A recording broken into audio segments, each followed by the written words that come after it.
Olá, sejam muito bem-vindos ao canal do professor Elias Cruz e hoje estaremos falando sobre o advento do socialismo e o movimento operário no século XIX.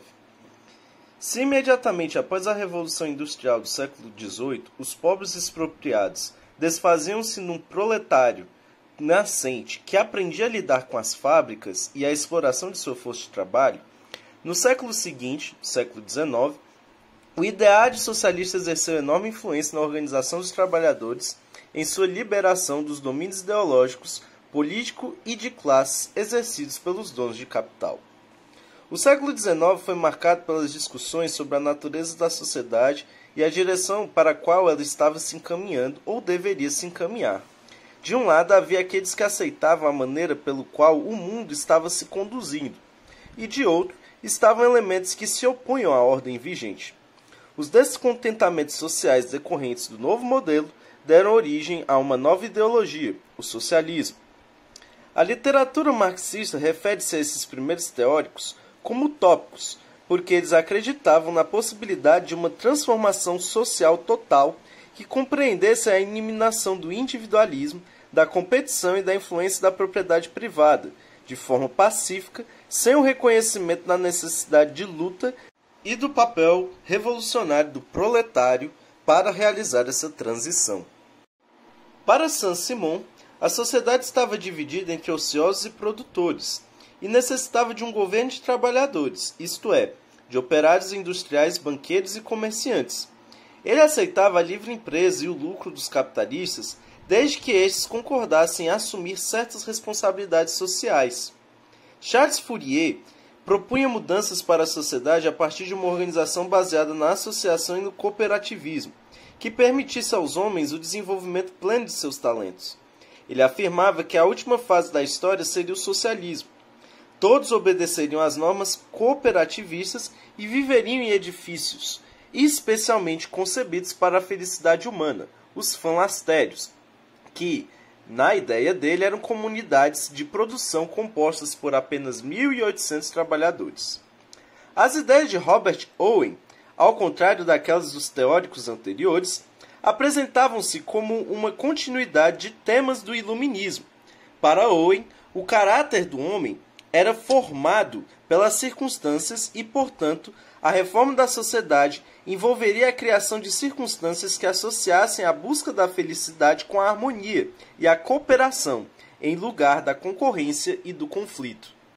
O movimento socialista moderno tem como marco a publicação em 1848 do Manifesto Comunista de Marx e Engels. Denominado marxismo ou socialismo científico, esse elaborado edifício teórico baseia-se em princípios como o materialismo histórico, o materialismo dialético, a luta de classes, a doutrina da mais-valia e a teoria da evolução socialista. O materialismo histórico parte do pressuposto de que todos os grandes movimentos políticos, sociais e intelectuais da história têm sido determinados pela maneira como os homens organizam e distribuem a produção de bens. Em outras palavras, o modo de produção da vida material cotidiana, o conjunto dos processos da vida social, política e cultural, enfim, o sistema de valores e a ideologia é que regem o condimento da sociedade. O materialismo dialético tem como ideia central a hipótese de que o mundo não pode ser considerado um complexo de coisas acabadas, mas de processos onde as coisas e os reflexos delas estão em constante movimento. Marx e Engels também afirmavam que a história da humanidade era um resultado da luta de classes, isto é, do confronto entre setores sociais antagônicos em decorrência da oposição de interesses econômicos e políticos. Na teoria da mais-valia, os dois pensadores buscavam demonstrar uma das maneiras pelas quais o capital expropriava e explorava a classe trabalhadora. Para o marxismo, a luta de classes constitui a principal força capaz de promover as transformações sociais e modificar a história. E essa força deveria contestar a mais-valia. Segundo os teóricos, mais-valia é o valor acrescentado ao produto pela força de trabalho do operário e se expressa na diferença entre o valor que o trabalhador produzia e o que ele recebia. Mas o trabalhador acaba não recebendo, segundo a teoria, o valor total do fruto do trabalho. Ele recebe um salário que, Na maioria das vezes, é suficiente apenas para sua subsistência e a de seus filhos, ou seja, para a reposição de sua força de trabalho. De acordo com o pensamento de Marx e Engels, a superação do capitalismo e a construção de uma sociedade sem classes só seria possível por meio de uma revolução socialista conduzida pelos trabalhadores. Ao tomarem o poder, os trabalhadores dariam início a um processo de transição entre a ordem burguesa e o comunismo, a ditadura do proletariado.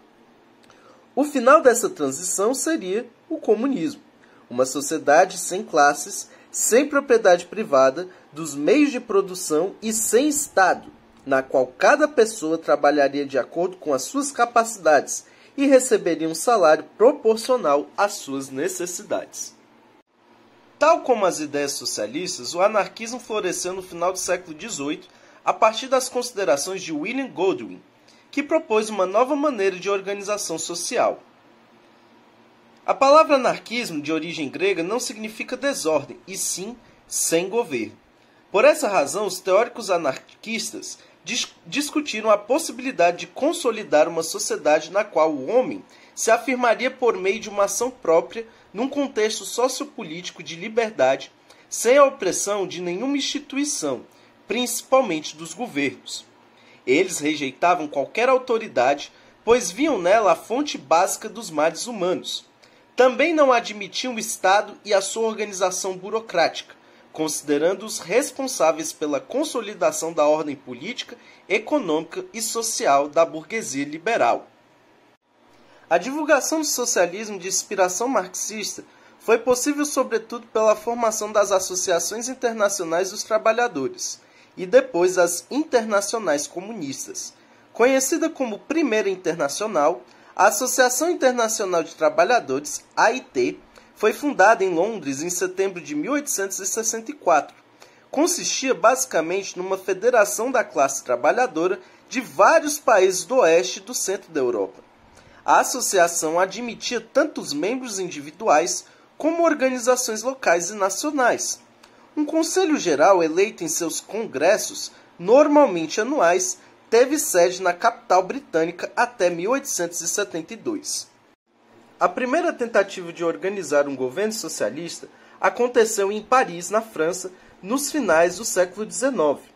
A causa imediata do movimento foi a derrota dos exércitos franceses para o exército prussiano em setembro de 1870. As notícias da derrota da França e do aprisionamento do imperador Napoleão III pelos prussianos provocaram uma série de manifestações populares em Paris. O povo exigia medidas de retaliação. Tal conjuntura acabou provocando a proclamação da República pelos setores republicanos liberais. Chegaram a Paris notícias de que 1.700 soldados haviam se rendido ao exército prussiano. A indignação cresceu no seio da população, mas o governo provisório liderado pela burguesia liberal assinou um armistício em janeiro de 1871. As tendências políticas se radicalizaram.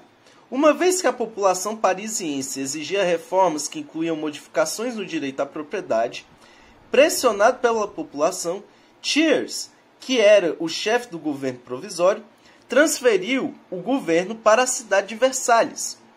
Tal medida desagradou profundamente a plebe, que se tornou o foco da resistência contra as disposições governamentais e contagiou com seu espírito de revolta a Guarda Nacional. Com a aprovação dos prussianos, Thiers ordenou a invasão de Paris. Em resposta, a população mais pobre da capital organizou a Comuna de Paris, um governo popular encarregado da defesa e antecipador da ditadura do proletariado, de qual falavam Marx e Engels. Mas o conselho não se originou e nem se organizou bastante para lutar contra os exércitos de Thiers. Em maio de 1871, tropas de Versalhes invadiram Paris e massacraram a população. Encerrava-se assim, após 72 dias, o primeiro ensaio geral de um governo operário. Hoje o socialismo é visto como uma teoria em defasagem entre muitos intelectuais no mundo. Mas, sobre o socialismo hoje, O historiador marxista Eric Hobsbawm, ao discutir em seu livro A Era dos Extremos, o suposto triunfo do capitalismo sobre o socialismo, adverte que o desenvolvimento da economia técnico-científica que dominou os últimos 3 séculos liberou forças capazes de destruir o meio ambiente e implodir o mundo. Segundo o autor, mais importante do que debater a morte ou não do socialismo é reconhecer que as fundações materiais da vida humana estão sendo corroídas pelas forças geradas pela economia capitalista. E se a humanidade insistir em construir um futuro que seja um prolongamento do presente e do passado, o resultado não será outro senão o fracasso e a escuridão. Enfim, este foi o podcast de hoje. Espero que vocês tenham gostado. Curtam o vídeo, assinem o canal e compartilhem para que a disciplina de História se torne um tanto mais relevante no cenário nacional. Valeu!